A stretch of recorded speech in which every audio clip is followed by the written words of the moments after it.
श्री प्रभुराम जन्मोत्सवाच्या मिरवणुकीवरून शिरसाळ्यामध्ये तणावाची परिस्थिती निर्माण झाली। नेमकी तुमची मागणी काय आहे आणि पोलीस प्रशासन नेमकं का आडकाठी घालत आहे? आमची प्रमुख मागणी या ठिकाणी अशी आहे की ज्या ठिकाणाहून सर्व महापुरुषांच्या जयंत्या जातात, मिरवणुका जातात किंवा धार्मिक सण ज्या मार्गाने जातात तोच मार्ग आम्हाला प्रभू श्रीरामनवमीला द्यावा। कारण इथं सर्वांसाठी एक मार्ग आणि श्रीरामनवमीसाठी एक मार्ग असा भेदभाव या ठिकाणी प्रशासन करत आहे।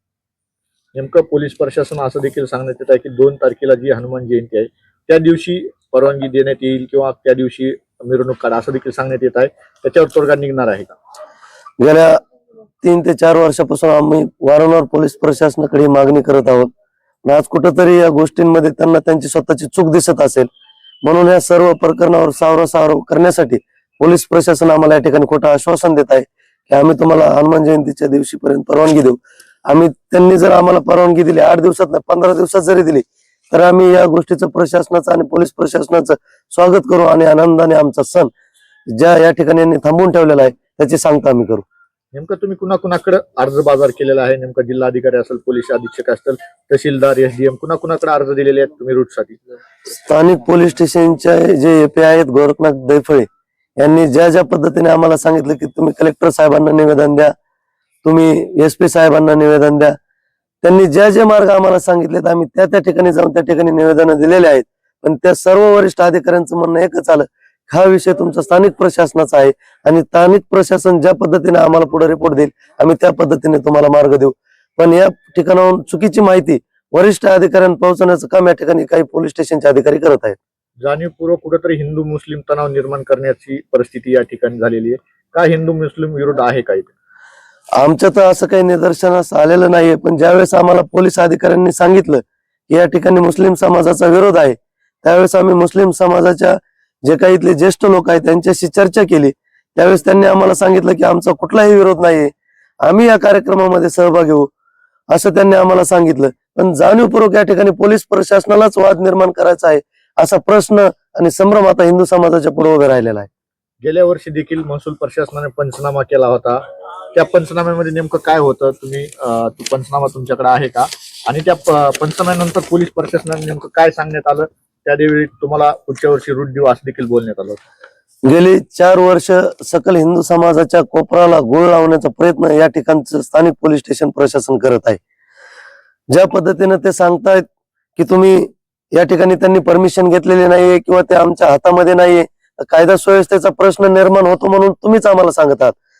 आम्ही 25/3/2025 ला या ठिकाणी पहिला अर्ज हा तहसीलदारांना दिला होता पोलीस प्रशासनाच्या सांगण्यावरून। त्याच्यानंतर तहसीलदार यांनी पोलीस प्रशासनाला आदेश दिले होते की मंडल अधिकारी तलाठी आमच्या सर्व टीमला सोबत घेऊन तुम्ही त्या ठिकाणचा सर्वे करा आणि जो काही रिपोर्ट असेल तो अहवाल आम्हाला तुम्ही सादर करा। त्याच्यानंतर 2/4/2025 रोजी तलाठी व मंडल अधिकारी यांनी तो अहवाल त्या ठिकाणी तहसीलदारांना सादर केलेला आहे आणि त्या अहवालाला अनुषंगून त्यावेळेस तहसीलदार यांनी आदेश दिले होते की जो काही योग्य निर्णय आहे, जे काही तिथली परिस्थिती आहे परिस्थितीला अनुसरून तुम्ही योग्य तो मार्ग त्यांना देण्यात यावा, त्यांच्यावरती अन्याय करू नका हे स्पष्ट आदेश त्यांनी त्यावेळेस दिलेले होते। त्याच्यानंतर आम्ही 11/3/2026 रोजी ज्यावेळेस हा सगळा विषय पोलिसांनी इथं क्रिएट केला आणि आम्हाला सांगितलं की आम्ही तुम्हाला रामनवमी काढू देणार नाहीत, आम्ही तुम्हाला त्या मार्गाने जाऊ देणार नाहीत, त्यावेळेस आम्ही जिल्हाधिकारी साहेबांना निवेदन दिलं, जिल्हाधिकारी साहेबांसोबत चर्चा केली, जिल्हाधिकारी साहेबांना सुद्धा सांगितलं की मी सर्व माहिती घेतो आणि तुम्हाला यामध्ये सहकार्य करतो। त्याच्यानंतर परत आम्हाला सांगितलं की तुम्ही एसपी साहेबांना निवेदन द्या। म्हणजे प्रत्येक ठिकाणी आम्ही निवेदन द्यायचं आणि वेळ मारून घ्यायची हे काम या स्थानिक पोलीस प्रशासन या ठिकाणचं करत आहे आणि चुकीचा मेसेज वरिष्ठ अधिकाऱ्यांना व इतर अधिकाऱ्यांना व समाज बांधवांना त्या ठिकाणी देण्याचा प्रयत्न या ठिकाणी करत आहे। काल दिवसभरामध्ये तुमचे सहकारी असतील, तुमचे हे संयोजक समिती जी काही असेल त्यांच्यावर दबाव टाकून कुठंतरी तुमच्यामध्ये फूट पाडण्याचं प्रकरण सुरू होतं। हो, मी पोलीस प्रशासनावर आरोप नाही तर या गोष्टीचे माझ्याकडे पुरावे आहेत। आमच्या सोबत जे आमचे धर्मबंधू या धर्म कार्यामध्ये देवदेश धर्मासाठी स्वतःचं आयुष्य ज्यांनी झोकून दिलंय या सर्व तरुणांना या ठिकाणी पोलीस प्रशासन फोन करून धमक्या देत आहे।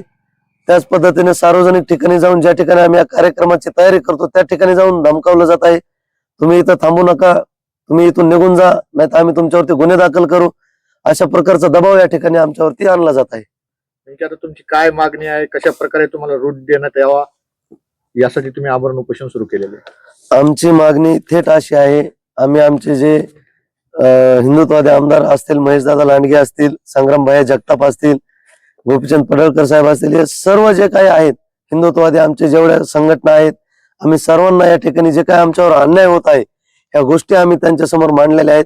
त्यांनी आम्हाला आश्वासित केलं आहे, आम्ही अधिकाऱ्यांना बोलून जर नाही तोडगा निघाला आम्ही स्वतः या आमरण उपोषणात या ठिकाणी भेट देण्यासाठी येऊ आणि प्रशासनाला जाब विचारू.